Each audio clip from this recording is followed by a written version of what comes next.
Ada permainan gansing, ada permainan raga.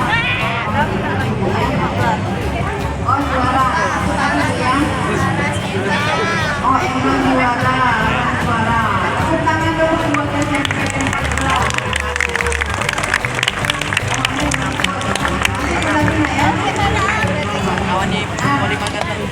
Nanti kita akan berkunjung ke museum, kita akan melihat beberapa koleksi yang ada di museum budaya. Sebelum kita masuk museum, kita harus tahu dulu konsep museum. Museum adalah lembaga pemerintah yang tugasnya ada 5. Ada berapa? 20 menit itu ini meninggal loh pertanyaan. Ya 2,5 menit. Koleksi. Awas lah Jo. Yo.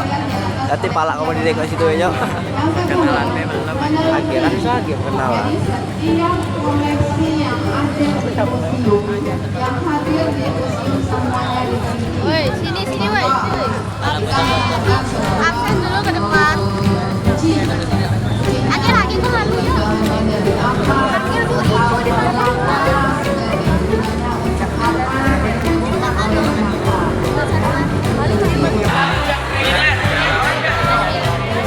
kamera belakang. Nanti saya belakang aja. Besok ada ini lah. Kamera belakang. Ya, oke. Kenalan ya. Iya, sangat blok lah. Ini tadi be. Sini berbagai macam senjata tradisional Jambi. Situ ada tombak, di situ ada senapan, dan di sini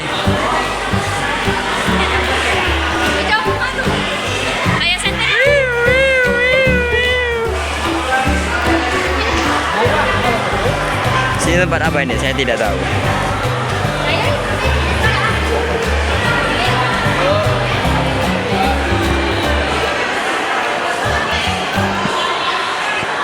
Di sini ada banyak referensi rumah adat. Di sana ada rumah lari.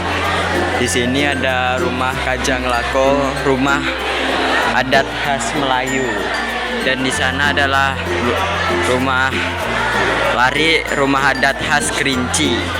Bagian sana. Inilah penampakan kapak-kapak dan golok yang ada di kota Jambi. Sini adalah di museum apa? Bajak dan sikat. Sikat merupakan sebuah alat di bidang pertanian yang digunakan untuk menghaluskan tanah.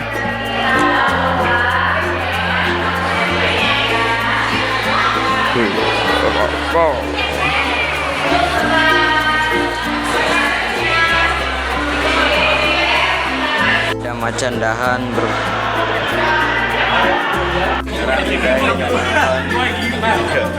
dan layar tancap video. Ini Rangga. Itu ada Rangga. Rangga berbeda tempat duduk ya. Berasal dari daratan Yunnan pedalaman, Tiongkok Selatan, India, Laos, Kamboja, Vietnam, dan pulau-pulau di wilayah Nusantara, yang kemudian melahirkan ras Proto Malaynes atau Melayu tua dan Neutro Malaynes atau Melayu muda. Ya pokoknya sampai mutung-mutung. Tinggalan masa itu terdapat benda-benda dalam bentuk batu selendrik menhir yang ditemukan di daerah Kerinci, Merangin, Sarolang sampai ke kawasan Bukit Barisan serta Watiako di daerah Sungai Mano, Kabupaten Merangin. Tinggalan-tinggalan lain terdapat dalam bentuk keramik kuno dari Cina tersebar di bagian hulu das Batanghari. Terdapat dalam catatan dinasti Tang, kerajaan Melayu kuno ditandai adanya utusan Moloyu tahun 644 dan 645 Masehi. Salah satu tinggalan masa Melayu kuno dapat dilihat dari persebaran situs percandaian di sepanjang das matahari dan situs percandaian luar Jambi yang dibangun abad ke-7 hingga abad ke-17, dan tinggalannya berbentuk arca-arca dua palang, gajah singa, raja bala hitam, kulir-kulir, serta lempeng emas bertulisan mantra dan pecahan-pecahan kerak. Situs lainnya terdapat di Solok Sipir, Mandalo, Selat, Lubuk Ruso, Tua Sumai, Teluk Kuali, dan sebagainya. Sekitar 1460 Masehi, salah seorang keturunan Aditya Warman dari Pagaruyu, Putri Selalu Pinang Masa, menerima pengalihan kepemimpinan kerajaan Jambi setelah Tuntalana yang jenazahnya dimakamkan di negeri Siam. Putri Selalu Pinang Masa memimpin kerajaan Jambi sekitar air hitam laut atau daerah Pantai Cemara. Putri Selalu Pinang Masa menikah dengan Ahmad Barus II atau Ahmad Salim yang berasal dari Turki, bergelar Datu Paduka Berhalu. Dalam masa kepemimpinannya 1460 hingga 1480 Masehi, hadir pada keturunan orang kayu Bingai, orang kayu Pedataran, orang kayu hitam, dan orang kayu. Setelah Putri Selalu Pinang Masa, pemerintahan dipimpin orang kayu Bingai sekitar 1480 hingga 1490 Masehi, dilanjutkan oleh orang kayu Kedataran tahun 1490 hingga 1500 Masehi. Orang kayu hitam memerintah kerajaan Jambi tahun 1500 hingga 1515 Masehi. Pada masa inilah pengaruh Islam mulai tersebar luas hingga ke masyarakat.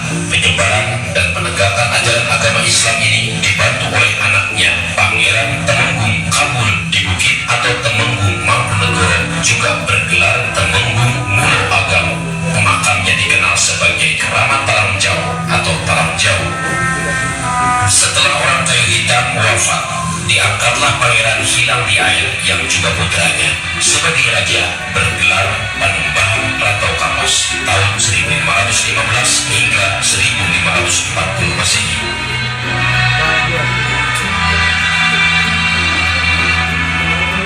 Gelar Panembahan secara turun-temurun digunakan sebagai pilar pemimpin, seperti Panembahan Renas Pandak tahun 1540 hingga 1565, Panembahan Bawah Sabu tahun 1565 hingga 1590, dan Panembahan Kota Baru tahun 1590-1615.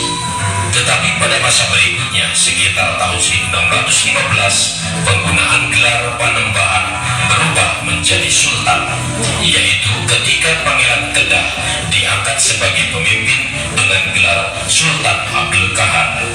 Pada masa itulah kapal Belanda Wapen van Amsterdam di bawah pimpinan Abraham Spruit datang ke Jambi sekitar tahun 1616. Lalu berdiri loji perdagangan Belanda di Muara Kumpeng, yang selanjutnya pengaruh kompeni semakin melebar, monopoli perdagangan, kemudian merambah pada penguasaan, mempengaruhi jalannya pemerintahan Kesultanan Jambi. Berbagai bentuk perjanjian pihak VOC dan kompeni terus dilakukan oleh Belanda kepada para sultan atau sultan-sultan yang direstui dan diangkat oleh Belanda.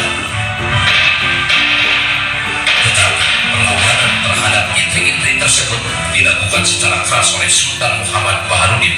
Sultan Muhammad Baharudin yang wafat tahun 1841 dilanjutkan oleh Pangeran Ratu Abdurrahman dengan gelar Sultan Abdurrahman Nazaruddin, didampingi Pangeran Ratu putra Sultan Muhammad Baharudin, yakni Pangeran Taha Saifuddin, bergelar Pangeran Ratu Jayalira. Di masa ini pun tekanan dan campur tangan Belanda semakin kuat. Sultan Abdurrahman Nazaruddin wafat, Pangeran Taha Saifuddin dinobatkan sebagai Sultan. Melalui kekuasaannya, Sultan Taha bertekad mengembalikan hak-hak rakyat dan kerajaan dengan suatu dekret pemancangan kedaulatan Jambi, melepaskan diri dari pihak VOC Belanda. Sultan Taha Saifuddin pada tahun 1855 menentukan perlawanan terhadap Belanda dengan membatalkan seluruh perjanjian-perjanjian yang telah dibuat oleh sultan-sultan terdahulu. Beserta para panglimanya, Raden Matahir, Raden Batu, dan Laskar Kumpeng, serta sungai Terang menyerbu. Pertempuran dahsyat terjadi 2 hari 2 malam. Kapal perang Belanda Hotman berhasil ditenggelamkan pada tahun 1858. Sultan Taha memerintahkan pasukan pertahanan Istana Tanah Pili bergegas ke Muara Tembesi. Istana Tanah Pili dikuasai Belanda, kendati dalam kondisi porak-poranda akibat dihanguskan. Sementara Sultan Taha bersama pasukan sudah berhimpun di Muara Tembesi. Di saat Sultan Taha di pedalaman Muara Tembesi, Belanda berkali-kali mengangkat para kerabat dan bangsawan kerajaan menjadi Sultan Bayang yang juga dikenal Sultan Bali.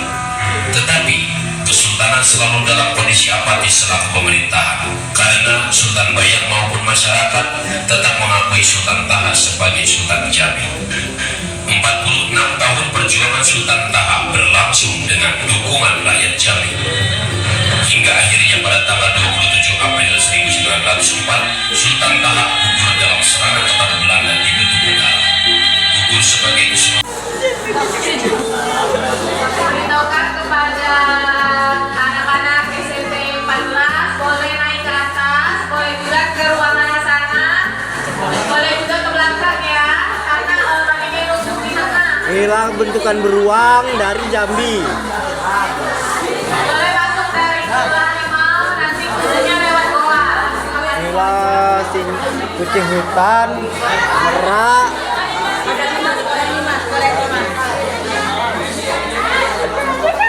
Ayo, Cok.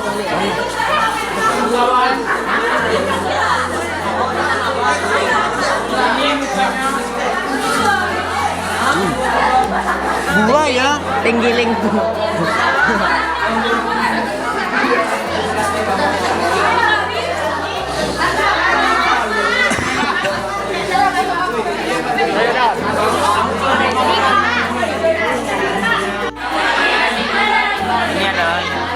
Ini adalah guci, tempayan, halo.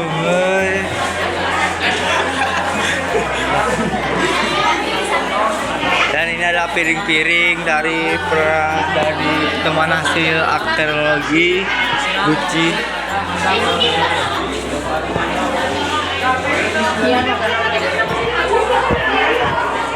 Mandiri banget Pak. Ini adalah temuan air tawar.